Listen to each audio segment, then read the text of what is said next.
My dears, welcome back to my channel. आज आप इस वीडियो में सीखने वाले हैं मॉडल पेपर के बारे में। कैसे बोर्ड एग्ज़ाम में जो है आपको उस क्वेश्चन पेपर मिलेगा और उसी के आधार पे हम लोग मॉडल पेपर सॉल्व करेंगे, एकदम बोर्ड परीक्षा के आधार पे। इसमें हम अर्धवार्षिक परीक्षा के बारे में चर्चा करेंगे और वह जो है आपके बोर्ड एग्ज़ाम में भी काफ़ी मदद करेगा। ये देखिए है OMAR उत्तर पुस्तक पर आधारित, यानी जैसे आपको बोर्ड एग्जाम में 20 नंबर के बहुविकल्पीय प्रश्न भरने को मिलेंगे OMAR सीट पे, एकदम उसी आधार पे जो है इसमें आया हुआ है। अगर आप इस वीडियो को देख लेते हैं तो आपको पैटर्न पता चल जाएगा कि किस चैप्टर से कितने क्वेश्चन पूछे जाते हैं।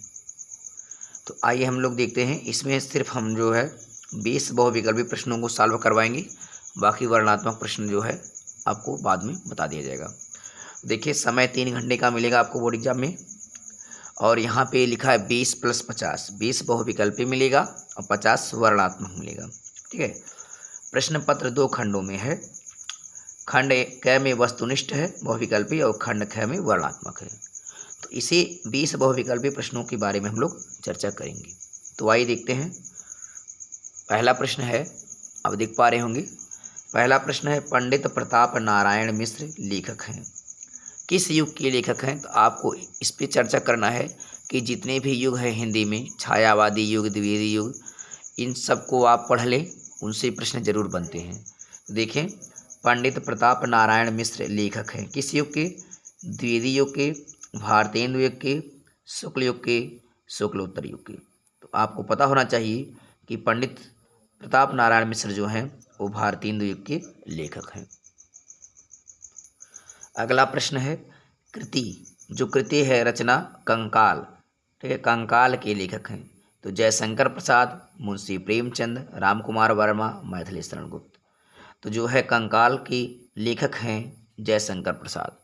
अगर आप लोग चाहते हैं रचनाओं से संबंधित वीडियो तो हमारे चैनल के प्लेलिस्ट में आप जाके देख सकते हैं। वहाँ पे हमने बहुत से अधिक इम्पोर्टेंट प्रश्नों का वीडियो बनाया हुआ है चैनल के प्लेलिस्ट में, जिसमें रचनाएं और पर्यायवाची शब्द हैं। वहाँ से आप जाके देख सकते हैं, और ट्रिक के माध्यम से भी हमने बताया है। तो अगला देखेंगे, गुनाहों का देवता, बहुत ही इंपॉर्टेंट क्वेश्चन है। गुनाहों का देवता धर्मवीर भारती के द्वारा लिखी गई रचना है, और यह किस विधा में लिखी गई है? कहानी है, उपन्यास है, नाटक है, एकांकी है। तो गुनाहों का देवता धर्मवीर भारती के द्वारा लिखी गई है, और यह क्या है? एक उपन्यास है, नॉवेल है। अगला है, शुक्ल युग की काल अवधि है।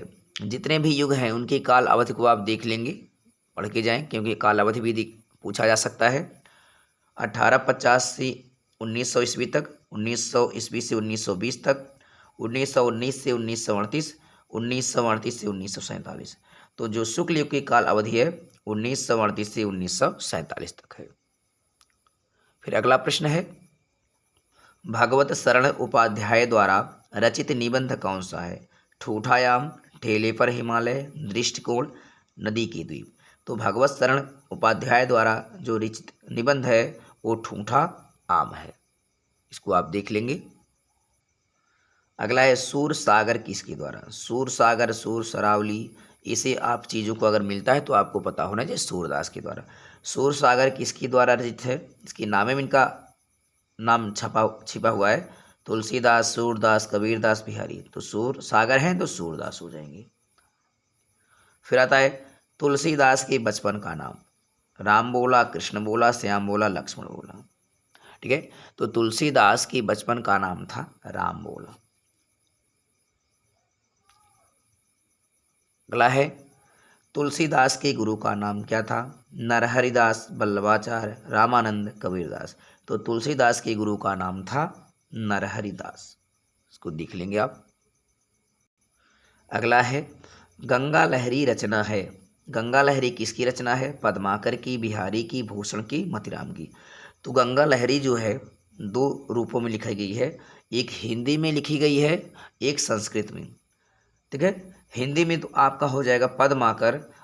ठीक है, अगर संस्कृत की बात की जाएगी तो आप लिख लेंगे पंडित जगन्नाथ मिश्र, पंडित जगन्नाथ मिश्र। यह भी जो है गंगा लहरी लिखे थे, लेकिन संस्कृत में। किसमें? संस्कृत में। तो इन चीज़ों को भी ध्यान देंगे, लेकिन यहाँ पे पद्माकर है तो पद्माकर आंसर हो जाएगा। तो पंडित प्रताप नारायण मिश्र भी लिखे थे गंगा लहरी को संस्कृत भाषा में। अगला है केशवदास काव्य धारा के कवि हैं। जो केशवदास है किस काव्य धारा के हैं? रीतिबद्ध, रीति सिद्ध। तो यहाँ पे सीधे हो जाएगा, जो केशव दास हैं ये बिहारी, ये सब रीति काल के यानी रीतिबद्ध के कवि होते हैं। तो ऑप्शन में रीति मुक्त भी था, प्रयोगवादी, तो केशव दास वाला जो है वो रीतिबद्ध हो जाएगा। फिर अगला देखते हैं, प्रत्यय उपसर्ग से भी आ सकता है। प्रत्यय पीछे जोड़ा जाता है, उपसर्ग आगे जोड़ा जाता है। आई प्रत्यय जोड़कर कौन सा शब्द बना है? तो आई प्रत्यय है, प्रत्यय पीछे लगा होगा तो पीछे में आई यानी बड़ी की मात्रा किस में है? तो देखें आ की मात्रा है आई। देखिए लिखाई, लिख धन आई, पीछे लोग ई लगा है तो प्रत्यय पीछे लगा हुआ मिलेगा, इस चीज़ को ध्यान देंगे। तो आई प्रत्यय आपका है लिखाई में। अगला है अलंकार से भी देखने को प्रश्न मिल सकते हैं। जैसे यहाँ दिया गया है, यहीं कहीं बिखर गई है भग्न विजय माला सी। पंक्ति में अलंकार है, कौन सा अलंकार है? भ्रांतिमान, उपमा, रूपक, उत्प्रेक्षा। यह झांसी की रानी लक्ष्मीबाई के ऊपर लिखी गई कहानी है। सुभद्रा कुमारी चौहान जी लिखी है इस कविता को, ठीक है। इसमें बताई गई है कि यही कहीं बिखर गई है, ठीक है। जब रानी लक्ष्मीबाई जो है युद्ध में लड़ती हैं तो वह क्या होते हैं, शहीद हो जाती हैं, वीरगति को प्राप्त होती हैं, जैसे कोई माला टूट के बिखर गई हो, उसी तरह से वो बिखरी गई पड़ी होती हैं, ठीक है। वही उनकी वीरता का वर्णन किया गया ठीक है, सुभद्रा कुमारी चौहान द्वारा। यहीं कहीं बिखर गई है भग्न विजय माला सी, यानी झांसी की रानी लक्ष्मीबाई युद्ध में वीरगति को प्राप्त हो गई थी, इस तरह से वो बिखर गई थी जैसे कोई माला बिखर गई हो टूट के। तो इसमें कौन से अलंकार है? भ्रांतिमान, उपमा, रूपक, उत्प्रेक्षा। तो उपमा होगा। उपमा जो होता है जहाँ किसी, उपमा माने तुलना की जाती है, जहाँ किसी वस्तु या व्यक्ति से किसी दूसरी वस्तु या व्यक्ति की तुलना की जाती है, ठीक है। तो उनकी तुलना जो है विजय माला से की गई है। वो इस तरह बिखर गई हैं, और किस तरह बिखरा हो रहा? माला, जैसे कोई माला बिखर गया है, यानी उनके तुलना जो है एक बिखरी हुई माला से की गई है। आता है परमोद का तत्सम। तत्सम क्या होता है? शुद्ध शब्द जो संस्कृत से बने होते हैं, और तत्भाव जो संस्कृत अशुद्ध होते हैं। तो परमोद में प्रीमोद लिखा है, प्रमोद लिखा है, प्रमोद। जो परमोद है उसका तत्सम शुद्ध रूप प्रमोद होगा, ठीक।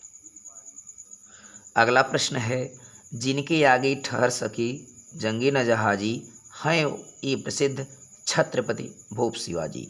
इस पंक्ति में छंद है, ठीक है। दोहा है, सोरठा है, रोला है। कौन से छंद हैं? कुंडलियाँ हैं, रोला, कुंडलियाँ, सोरठा, दोहा।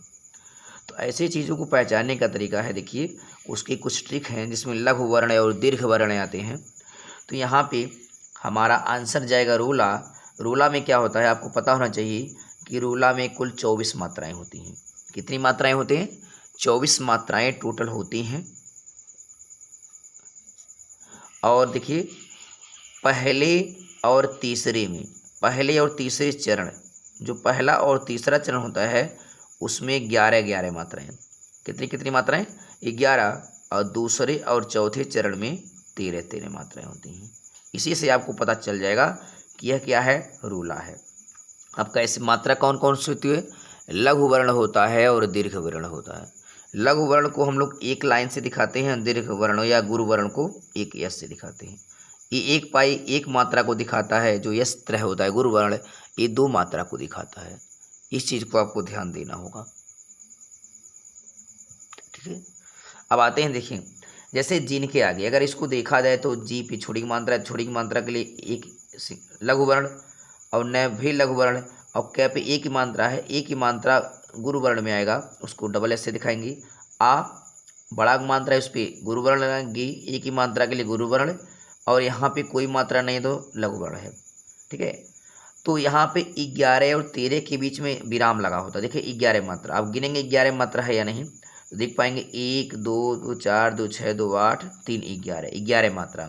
और ये विषम हो गए 1 और 2 में, 1 और 3 में 11 और 2 और 4 में 13। देखिए 13 है कि नहीं? से लघु वर्ण है 1 होगा, के पे 1 मात्रा है गुरु वर्ण है 2 होगा। इस पे अंक की मात्रा है तो अंक की मात्रा भी गुरु वर्ण में आएगी और गी की मात्रा भी गुरु वर्ण में। न है तो सिंगल के लिए, जय में कोई मात्रा नहीं तो लघु वर्ण है, हा दीर्घ वर्ण है, जी दीर्घ वर्ण है। तो देखिए कामा के पहले 11 मात्रा और कामा के बाद 13, 11 13 24 मात्रा देख पाएंगे। 1 2 2 4 2 6 2 8 3 11, 11 मात्रा हो गई। इधर कितना है 1 2 3 2 5 2 7 1 8 9 2 11 2 13, तो 11 13 मिल गई। ठीक है, सिंगल जो लाइन होता है लघु वर्ण है एक मात्रा को व्यक्त करता है, जो इस तरह यस बना है गुरु वर्ण है 2 मात्रा को व्यक्त करता है। तो 11 कामा 13, 11 और 13 24 मात्राएं अगर होती हैं तो रोला होता है। और यह रोला का उदाहरण भी है। आप लोग रोला की परिभाषा भी लिख सकते हैं कि वह सममात्रिक छंद, यह सममात्रिक होता है जिसमें 24 मात्राएं होती हैं और 4 चरण होते हैं, 1 2 3 4, और प्रत्येक प्रथम और तीसरे चरण में 11 11 मात्राएं, दूसरे चौथे में 13 13 मात्राएं, और इन दोनों के बीच में यति विराम लगा होता है। तो ये होता है रोला। और रोला का है आप एग्जाम्पल लिख देंगे तो रोला की परिभाषा भी लिखने के लिए आ जाए तो कर पाएंगे, तो आंसर जाएगा रोला भी। अब 15वां है आकाश का विलोम। ये तो इजी है, आकाश का विलोम जानते हैं पाताल होगा, तो आकाश का पाताल, तो यहाँ से हो जाएगा ऑप्शन। फिर अग्नि, अग्नि माने आग होता है, तो आग का पर्यायवाची पावक अनल आग, ये तीनों है तो ऊपर एक तो सभी, यानी सभी जो है आग की पर्यायवाची है। फिर अगला है एक रस से भी देखने को मिलेगा, चाहे अस्थाई भाव पूछ ले या उदाहरण पूछ ले कि कौन सा रस है, देख पाएंगे आप। विपत्ति बटावन बंधु बाहु बिन करो भरोसे काको में रस है, तो रस बताना है। तो देखिए एक करुण, एक हास्य, शांत रौद्र, रौद्र जो है एक क्रोध वाला है, शांत शांत गंभीर, करुण में दुख होता शोक, हास्य में हंसी होता है खुशी होती है। तो जब विपत हो गया नाम में ही, तो विपत है तो दुख जरूर होगा, और दुख मतलब करुण, तो यहाँ पे करुणा होगी तो उसके नामे से पता चल जाएगा ये करुण रस है। आते हैं युष्माभिरूप है युष्मद का। युष्मद एक प्रोनाउन है, सर्वनाम है, जो तुम के लिए यूज होता है। इसमें क्या होगा, इसको आपको याद करना होगा, तो ये आपको देख सकते हैं। आप देख पा रहे हैं ये सर्वनाम है युष्मद का। अभी युष्मद, युष्मद माने तू या तुम होता है, एक वचन द्विवचन बहुवचन, संस्कृत में 3 वचन होते हैं, और विभक्ति में आपका मिला है। तो इनमें देखिए एक प्रश्न भी एग्जाम में, बोर्ड एग्जाम में आया है 2008 में, फिर 2008 में आया है, 2017 में, ऐसे आप इस साल में पूछे गए हैं, बहुत ही इंपॉर्टेंट है। तो देखेंगे त्वम युवाम यूयम, त्वाम युवाम युवान, त्वा युवाभ्याम युम उष्माभि, त्वभ्यम युवाभ्याम युष्मभ्यम, त्वत युवाभ्याम युष्मत, त्वति, दोनों में से कोई एक लिख सकते हैं इनमें से, युवो वाम युष्माकम वह, त्वि युवो युष्मासु, यानी जो 2 लिखा है इनमें से कोई एक लिख सकते हैं हम। आपसे प्रश्न पूछा क्या था, आप देख पा रहे हैं प्रश्न को युष्मा भी दिया है, अच्छे से देखिए युष्मा भी दिया है, और युष्मा भी है कहाँ पे, यहाँ पे है युष्मा भी, देख पा रहे हैं। और उसको देखेंगे युष्मा भी क्या है कहाँ पे, तो देख पा रहे हैं युष्मा भी जो है तृतीया विभक्ति है और बहुवचन है, तो उसको देखेंगे तृतीया विभक्ति बहुवचन में है, तो आप देख पा रहे हैं ऑप्शन में कि तृतीया विभक्ति बहुवचन, ये पहला ही ऑप्शन मिल रहा है कि तृतीया विभक्ति बहुवचन में है, ये बहुवचन में तृतीया विभक्ति है। इस तरह से आप इसको याद, और यहाँ पे इसका स्क्रीनशॉट भी ले सकते हैं अच्छे से, क्योंकि बड़ा इंपॉर्टेंट है। देखिए 2008 में भी पूछा है, 2007 में, ये सब जो है ये पूछे गए सन में, और बहुत ही इंपॉर्टेंट है। आप इसका स्क्रीनशॉट लेके जरूर इसको याद कर लें। अगला प्रश्न है अध्यक्ष शब्द में प्रयुक्त उपसर्ग। उपसर्ग क्या होता है, जो आगे लगता है, अभी है, यह या अधि। अब यहाँ पे देखेंगे अभी, यह के बाद भी तो है नहीं, ये तो गलत हो जाएगा, यह भर नहीं हो सकता, आ है ही नहीं दोनों। अब यह तो हो, या तो ए हो या तो अधि हो। तो ध्यान से देखेंगे, जब किसी अक्षर के बाद यह हो और वह अक्षर आधा हो, तो समझ लीजिए वहाँ पे छोटी ई की मात्रा जरूर होगी। जैसे अध्यक्ष है, यह हटेगा तो ध पूरा हो गए, छोटी मात्रा होगा। इसका मतलब अधि धन अच्छ, अधि प्लस अच्छ बराबर अध्यक्ष होता है। इस तरह से संधि विच्छेद होता है। अगर कोई अक्षर आधा हो, आधा के बाद ये आ जाता है, तो जब उसको हम मेल करते हैं, संधि करते हैं, तो यह हट जाए कि यह ध पूरा हो जाएगा और इस पर छोटी की मात्रा ले जाएगी। यह हटेगा और ध पूरा होगा और इस पर छोटी की मात्रा होगी, तो अध्यक्ष में आधे होता है। ठीक है, इस चीज़ को याद करें, नहीं तो यह वाले आप गलत करेंगे। यह देखेंगे, यह धन्यच्छ कुत्ते नहीं होता, ए धन अध्यक्ष नहीं होता है, बल्कि अधिधन अच्छा होता है। फिर अगला प्रश्न है इस वीडियो का आखिरी प्रश्न इस पत्र का, अध्यापक द्वारा कक्षा का जायजा लिया गया। किसके द्वारा लिया गया? अध्यापक के द्वारा, यानी काम करने वाला अध्यापक है, और जिसके द्वारा कोई काम होता है वो कर्ता होता है। कौन होता है? कर्ता होता है, क्योंकि अध्यापक के ही द्वारा। अब ऐसे भी कह सकते हैं कि अध्यापक कक्षा का जायजा लिया, या अध्यापक द्वारा कक्षा का जायजा लिया गया, यानी जिसके द्वारा कोई काम होता है वो होता है सब्जेक्ट, और सब्जेक्ट को हम कर्ता बोलते हैं, इसलिए कर्ता को कर्तृवाच्य बोलते हैं। कर्तृवाच्य, कर्मवाच्य, भाववाच्य, कारणवाच्य। तो अध्यापक के द्वारा काम किया गया तो अध्यापक कर्ता है, इसलिए कर्ता मतलब कर्तृवाच्य, तो वाच्य भी होगा। इस चीज़ को आप ध्यान देंगे कि वाच्य को कर्तृवाच्य, कर्मवाच्य, भाववाच्य, इसको भी देख लेंगे। जो कर्मवाच्य है अंग्रेजी में आप पैसिव वॉइस पढ़ते हैं, ठीक है। तो आई होप ये वीडियो आपको समझ में आया होगा। अगर ये वीडियो आपको समझ में आए तो उसको लाइक, शेयर और कमेंट करें, और कमेंट के माध्यम से बताएं कि आपको ये वीडियो कैसा लगा, आपको किस टॉपिक पर वीडियो चाहिए, कमेंट बॉक्स में जरूर लिख दें, हम उस पर वीडियो बनाने का प्रयास करेंगे। तब तक के लिए take care, thank you, good bye.